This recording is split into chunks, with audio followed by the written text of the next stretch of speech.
Hey, you're wrong. Five Nights at Freddy's is a huge video game franchise, and before the Steel Wool era, it was one of the biggest indie titles in the industry, rivaling other games such as Deltarune, Celeste, and even Undertale. When most people think about FNAF, the first thing that comes to mind is all the theories surrounding its honestly very convoluted story. Obviously though, that's not the only thing people know about the franchise. Like with Undertale, FNAF also has a lot of fan content surrounding it, mainly in the form of fan games. Fan games that are high quality, fan games that are questionable quality. The list goes on and on. One thing about these fan games though is that, since they're obviously games themselves, there's incentive to complete challenges that these games bring along with them, especially with the concept of the custom night introduced in the very first FNAF game.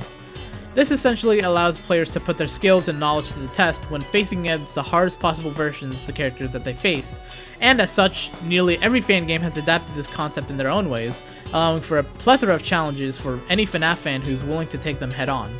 These challenges have also spawned a small but dedicated sub-community within FNAF itself, called the maxmode list community. The maxmode list, or the MML for short, is a list, or technically two lists, ranking every single hardest challenge from almost every FNAF game with a custom night. These challenges are known as max modes, hence the name for the list. They're all ranked from the easiest to the hardest, with the harder a mode is, the higher it's placed. In this video, I'll be starting a series in which I give the spotlight to this community and aim to beat some of these harder or more interesting max modes myself. With all of that being said, welcome to FNAF Journey to the Max Mode.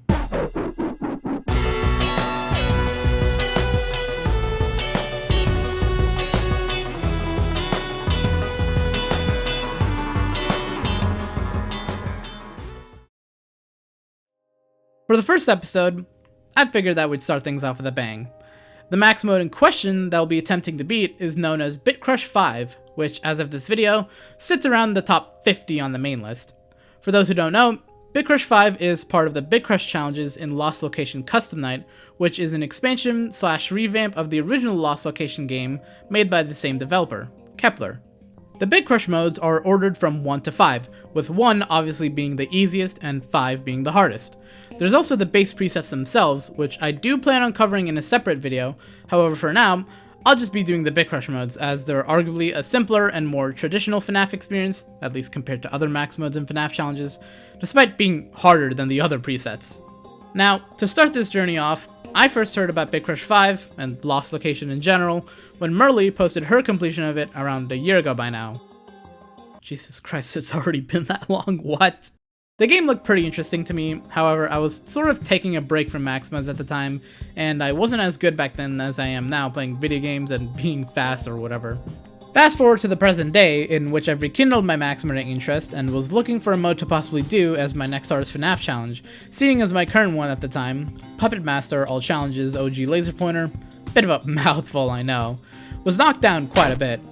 So I settled with Bitcrush 5, as not only did I want to play it for a while now, but I'd say that it's quite a step up from PMACO GLP, but not too much to consider it a daunting jump to make. Anyways, let's actually get to the game itself. Every time you first open it, you're always greeted to the base custom night screen, with an option to change around the settings on the top right. For me personally, I kept everything mostly default besides changing the colors around, disabling light toggle, and changing remove lure to my A key, which is also used for placing a low lure. Shoutouts to Kepler for that one. Oh yeah, I also lowered the jump scare volume down a bit because I'm a f***ing coward and I get scared easily. Don't judge me. After I messed around with the settings a bit, since I obviously haven't played either this game or the original one before, I decided to check out the tutorial. It's mainly intended for the base presets, but it's also useful if you're dumb enough to hop straight into the Bitcrush modes, like me. Here's some highlights from that, I guess, since I don't really have much else to say.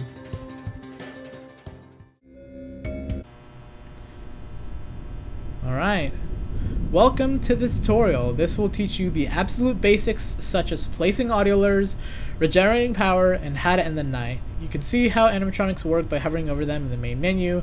This tutorial will assume you are using default controls, yup.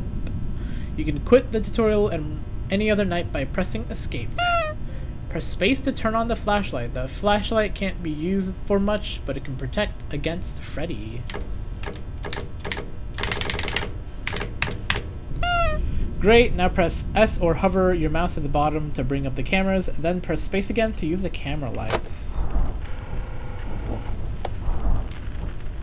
Interesting. Lovely. Now place all three audio lures on any cam by using AWD. So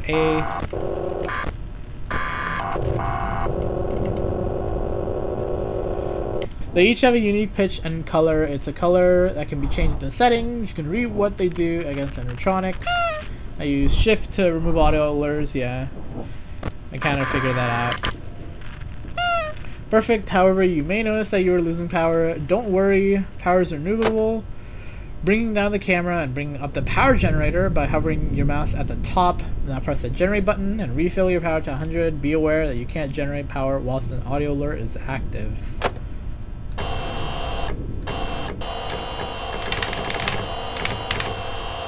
Nice. But yeah. Now the night doesn't end at 6 AM, but rather when you get your good friend Static Guy to the office. Open the cameras and go to cam 2. You can't directly see him, but you know that he is a cam when there's heavy static obscuring the view of the camera. Now head to cam 05. The send button will be visible at the top of the cameras that are adjacent to where Static Guy is.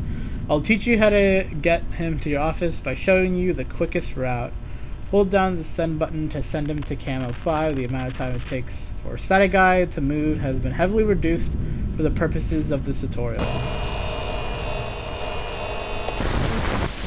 The send button will be visible at the top of... No, yeah, I already read this. Whoops. Nice. Static Guy is down on cam 05. Go to cam 8 and do the same thing.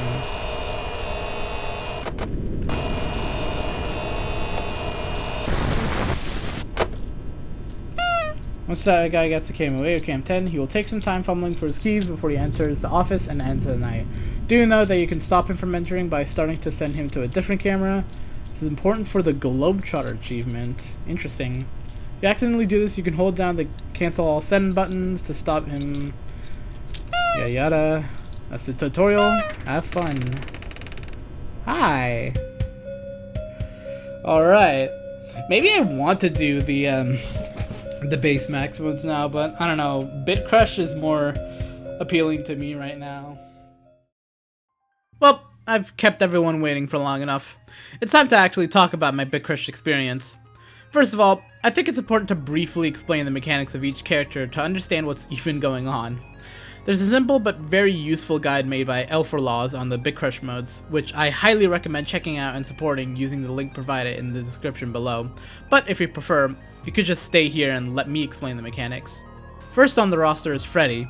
He'll be in your office the entire night, and will occasionally activate if either Phone Guy spawns in, or if at least one lure is placed down. The more lures that are placed, the more frequently he activates. In order to deactivate him, you have to shine your flashlight in his eyes. Failing to do so in time will result in a jump scare. Next up is Bonnie. He'll move throughout the building, and for each movement, he makes a distinct metallic sound that gets louder the closer he gets to you. Once he reaches cam 08, that's when you'll see him peeking out the doors right in front of you. In order to send him away, you'll have to place a high lure on the camera until he disappears. If not, then he'll jump scare you the next time he's able to move. Chica is similar to Bonnie with her movements and how she's dealt with, but there are a few key differences. Her sound cue is more of a harsh, vocal, robotic sound, and is a bit more variable and easier to tell apart between movements. She also has a different movement path compared to Bonnie, and is only reliant on sound cues. If she reaches cam 09, make sure to place a high lure on cam 10 to make her go away. If she enters cam 10, you can still technically stall her by placing a high lure on the camera, but she'll stay there forever regardless, and will jump scare you as soon as you remove that lure. Foxy is pretty simple. Occasionally, he'll choose which path to run down on. If you hear him running in both ears, place a high lure for at least one frame on cam 08. If you hear him running in just your right ear, place a high lure for at least one frame on cam 09. Failing to deal with him in time obviously results in a jump scare. Fredbear has two mechanics. One of them is appearing as a hallucination every now and then whenever flipping down your monitor, and will take away a little bit of your power the longer he stays in the office. Simply use a flashlight in order to make him go away. If he stays for too long, then he'll end your game early. His second mechanic takes a little longer to activate each time, and that's when he's in cam 03. When it activates, Fredbear will laugh in one of 3 pitches, and you'll have to place the corresponding lure on that camera for at least one frame to deal with him. The low pitch, which requires a low lure, the medium pitch, which requires a medium lure, and the high pitch, which requires a high lure. Failing to deal with him in time or using the wrong lure on him will result in a jump scare. Springtrap is, in my personal opinion, one of the easiest animatronics to deal with, so long as you're not panicking too much. He'll be on your monitor for the entire night, and being in it for too long will result in the game over. Simply flip it down to reset his timer. Phone Guy will occasionally spawn in your office, and dealing with him simply requires clicking on the mute button. Do know, however, that the button will try to dodge your cursor. Leaving him ringing for a certain amount of time will remove the ability to place or remove lures, and leaving him ringing for too long will result in an early game over. Unfortunately, Static Guy isn't very relevant to the Bitcrush modes, only appearing in the ending screens for beating each one, but I just wanted to mention him because he's cool, you know? Anyways, let's actually move on and talk about Bitcrushes 1 to 3, shall we?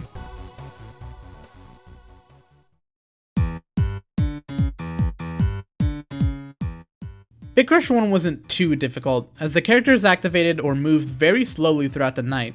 Despite this, I still took a little while to beat it, at least 10 or so minutes after the tutorial, mainly due to me not fully grasping placing or removing lures optimally.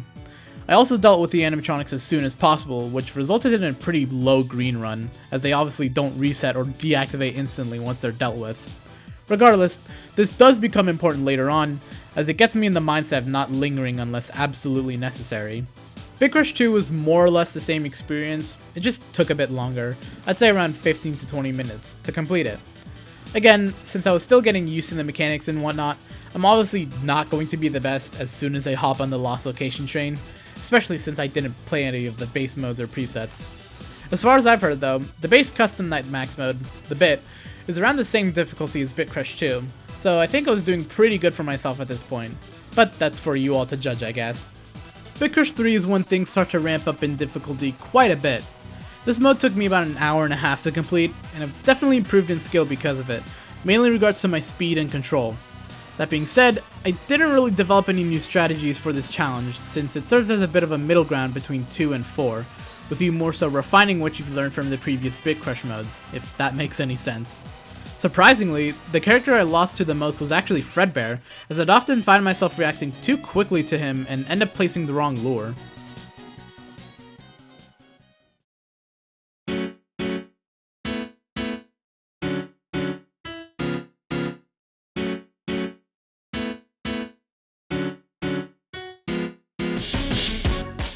Alright, this is when things start to really get challenging. I took a bit of a break before playing Bitcrush 4, mainly to upload my FNAF 1 But Better guide and to start working on this video itself, but it ended up being a much longer break than anticipated due to a headache kicking in, causing me to slow down on what I wanted to do by a lot.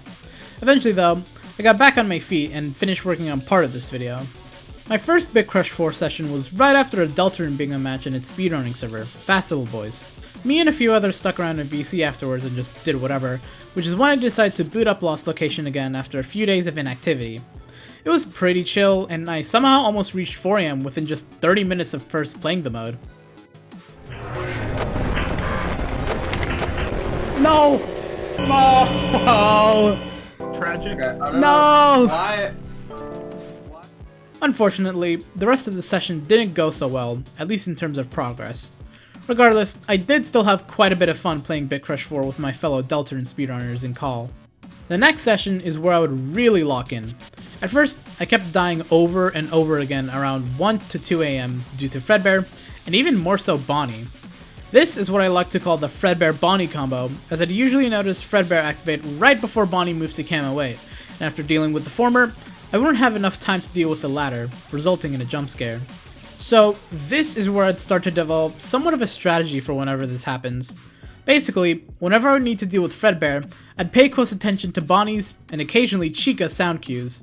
If they were loud enough, I'd place a lure or two immediately before or after dealing with Fredbear, but before flipping my monitor down to deal with Freddy and Springtrap. If Bonnie wasn't there, that's honestly fine, as I was confident in whatever green running skills I had to still have enough power to make it through the night. Chica is far easier to deal with though, since her sound cues are, once again, more obvious than his.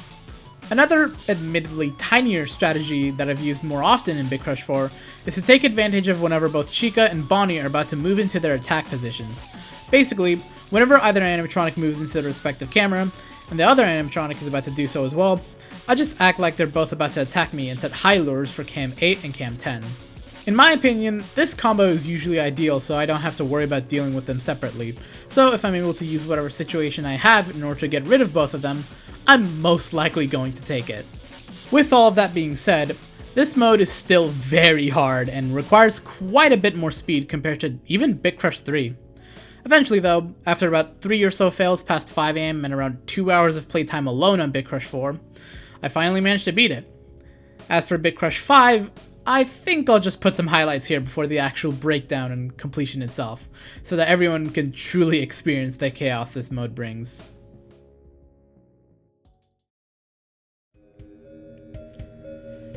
Okay, I think it's finally time that I conquer Bitcrush 5.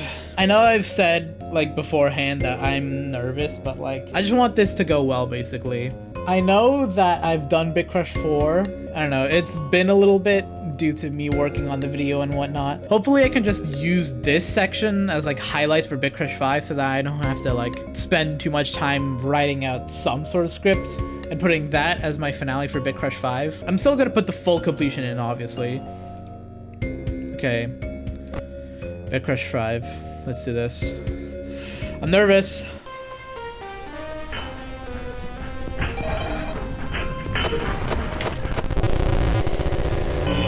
That's a wonderful start, actually. Alright, so I have to note about Bonnie's movement. I have to do that.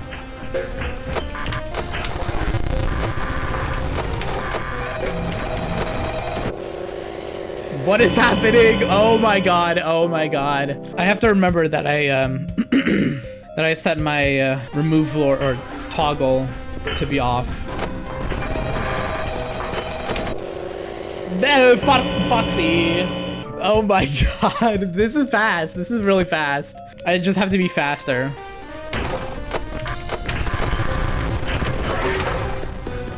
I'm a dumbass. I have toggle lore set off and I still removed it.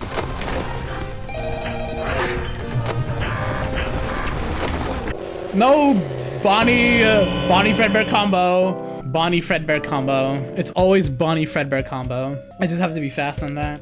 And pay attention to Bonnie's sound cues as well. I don't know how I'm gonna do Bitcrush 6.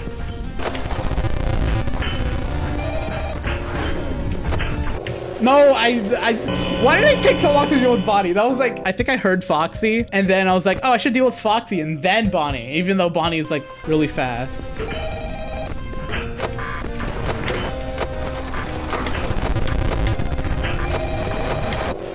What? What? I thought I dealt with you, no!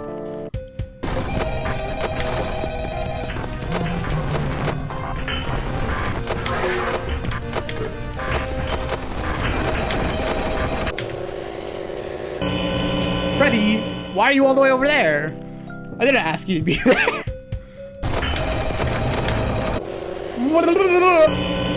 Freddy, I circled Freddy, but I didn't touch his eye. That's funny.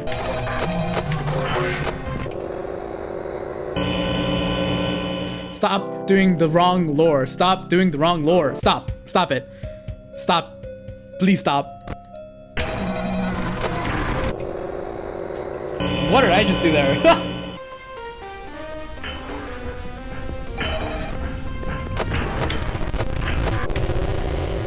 The insta-kill, oh my god.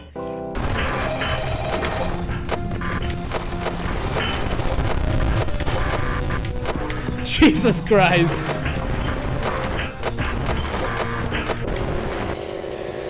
Yeah, expected. Anyways, I technically made it to 1 AM, but that was a terrible green run just because everything was messing up and I struggled a lot.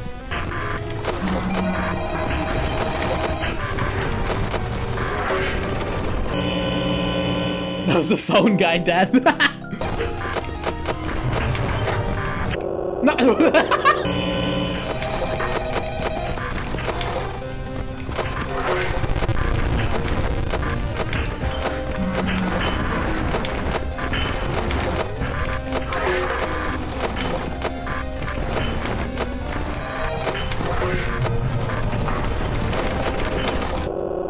Fox, what? How far was it? 145. I think that's a new PB, but I used 30% then, so that was going to do a power. Well, not that we've made it past 2 a.m. anyways.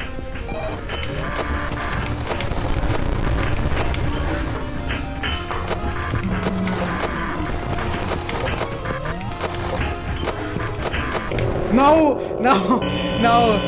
I misclicked, no, dude. Ah. 2 a.m. though, I'll take it. That's a new PB.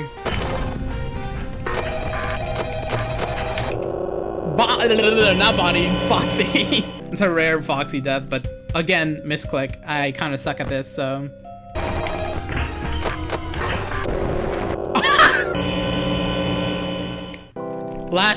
I always do that. I always remove it on the last frame. I don't know why. This isn't cognition.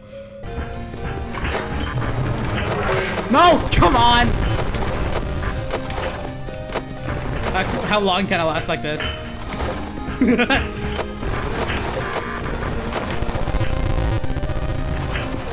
Yeah, just kill me. Thank you.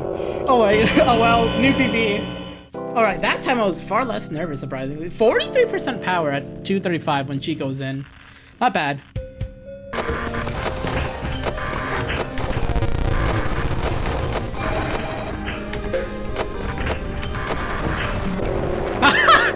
That's how I lose it. I did it too early. That's funny. I did it too early again. Oh my god.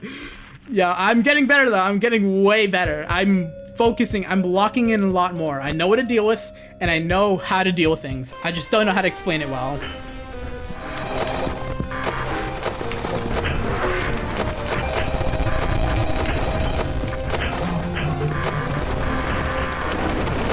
No, I messed up. I was so shaky. Dude! Alright, that's a 73%.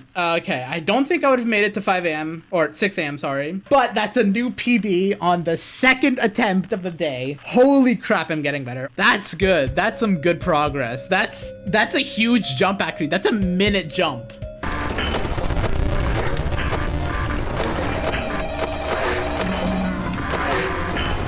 Come on! I should have muted. Getting a lot of 2 a.m.s now though. That's actually really good. I almost got a 4 a.m. and I got a lot of 2 a.m.s. That's like good progress for today. Why did I not deal with Freddy? Why did I not deal with any of the office animatronics, sorry.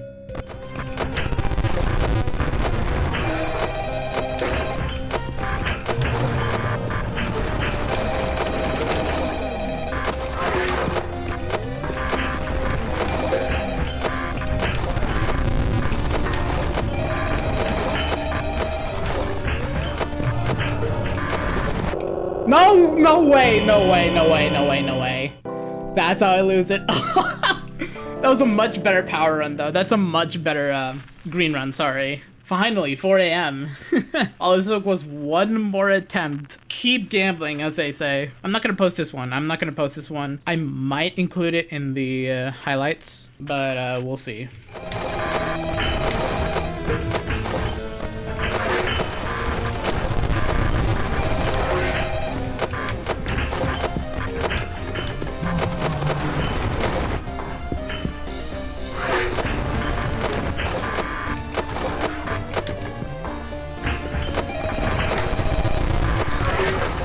Really?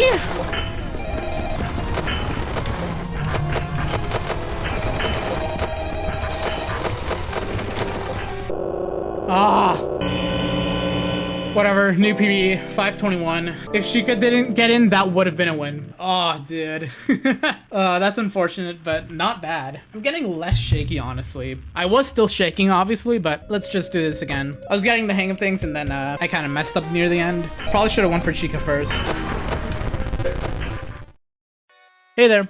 So, originally, I was going to play the highlights directly into the completion itself, but I decided that it'd be best to talk about some small but very crucial things I've learned while playing Bitcrush 5, like I did with Bitcrush 4 earlier. Think of this section as tips and tricks for beating Bitcrush 5 or something, I don't know. The first thing that I want to mention is something that I've talked about in the Bitcrush 4 section of this video already, but I do really want to emphasize its importance. Sound cues are going to be your main source of focus. Whether that be Freddy activating, Bonnie's metal sounds, Chico's robotic sounds, Foxy running, Fredbear laughing, or hell, even Phone Guy ringing. These sounds in combination with your quick thinking in any situation will keep you alive and alert. Speaking of which, you'll also need to figure out who to prioritize when multiple characters are active in any given situation. It's hard to explain verbally as it's more about experience than anything, but regardless, everything I'll mention next came with a lot of trial and error while playing this mode.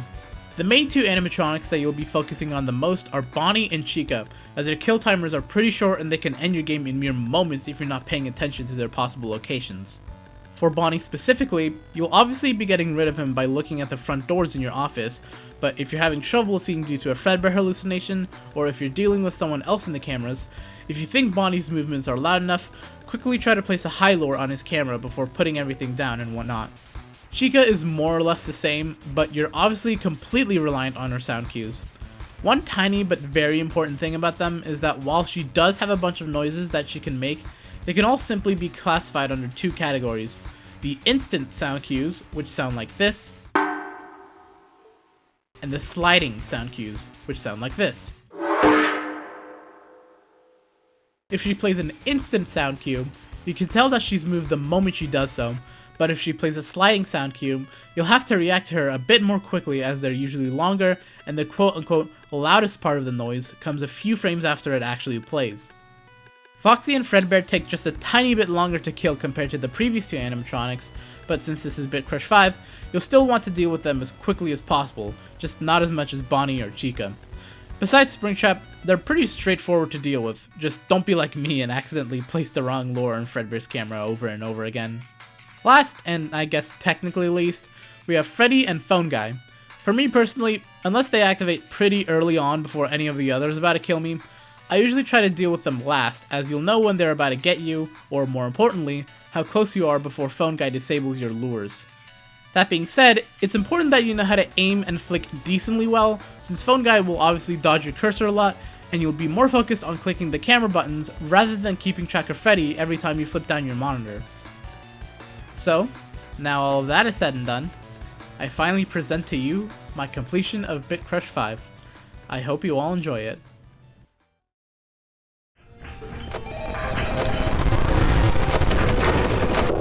What? Freddy Fazbear, or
It's over. Yes! Yes! Yes! Oh! I don't want to react so loudly just in case, but oh my god. I actually beat it. I actually beat it. I actually beat it. Oh my god. Dude, that was like 3 attempts after my previous PB. I got a 521 before this. I'll obviously include that in the highlights, but wow. Oh my god. Oh my god. I got very slow and shaky towards the end, but oh my god. Oh. Yes. There we go. Bitcrush 5. Complete. Now, and that concludes the first video of this series. Before we end things off for now, I just want to give some final thoughts on this challenge as a whole. First of all, special thanks to Kepler for making the Lost Location games, my friends for cheering me on while I was playing the Bitcrush modes, and just about anyone else who supported me in general. Y'all know who you are. Now, in regards to Bitcrush 5 itself, honestly, I really enjoyed it. In fact, I'd say that it's one of the best challenges on the maximum list, period. I had a lot of fun building up to it and picking up the little things here and there that helped me push through this mode. I'd highly recommend it to anyone who wants to complete a top 50 max mode. Anyways, that's it for me. See you all in the next video, whether that be FNAF or Deltarune or whatever, really. Probably Deltarune, seeing as the 1-year anniversary of chapters 3 and 4 are coming up very, very soon. Like, in a few days soon. As always, take care and stay safe.